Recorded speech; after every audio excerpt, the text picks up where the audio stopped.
সন্ধে নামলেই ভাজাভুজি খাওয়ার মনটা যেন ভীষণ হয়, কিন্তু সব সময় তো আর বাইরের খাবার খাওয়া যায় না, তাই বাড়িতেই বানিয়ে নিলাম egg table. So hello everyone and welcome back to another new recipe blog.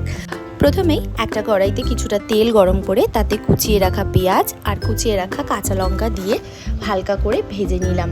ভাজাটা হয়ে যেতে দিয়ে দিলাম 1 চামচ আদা বাটা আর 1 চামচ রসুন বাটা। সমস্ত পেস্টটাকে একটু ভালোভাবে কষিয়ে নিয়ে তাতে অ্যাড করে দিলাম নুন, হলুদ গুঁড়ো, জিরে গুঁড়ো, ধনে গুঁড়ো আর লঙ্কার গুঁড়ো। সমস্ত মশলা দেওয়ার পরে সামান্য কিছুক্ষণ ভাজার পরে অ্যাড করে দিলাম গ্রেট করে রাখা সেদ্ধ আলু। সমস্ত কিছুকে খুব ভালো করে মিশিয়ে নিলাম। আলুটা রেডি হয়ে গেলে ঠান্ডা হওয়ার জন্য তুলে সাইডে রেখে দিলাম। ততক্ষণে ডিমগুলোকে কেটে নেব। আমি 4টে করে টুকরো করেছিলাম, তোমরা 2টো টুকরোতেও করতে পারো। এরপর কেটে রাখা ডিমগুলোর ওপরে নুন আর সামান্য চাট মশলা ছড়িয়ে নিয়েছিলাম।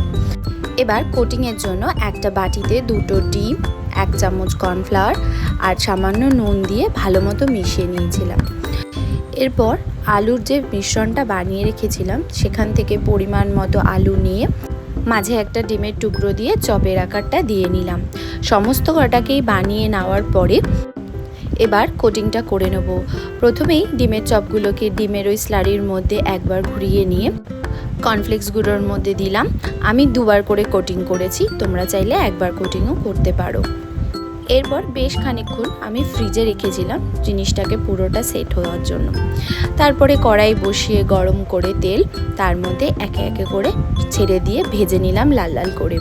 হালকা আঁচেই জিনিসটা ভাজতে হবে, তাহলে ভালো মতো কড়কড়ে হবে।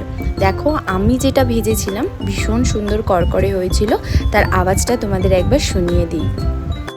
ভীষণই সহজ এবং জানা পদ্ধতিতে বানানো এই রেসিপিটা, কিন্তু আমি যেহেতু তোমাদের সাথে প্রায় ভিডিও শেয়ার করি তাই তোমাদের সাথে ভিডিওটা শেয়ার করলাম। তো তোমরা কিন্তু অবশ্যই জানিও আমার ভিডিওটা তোমাদের কেমন লাগলো।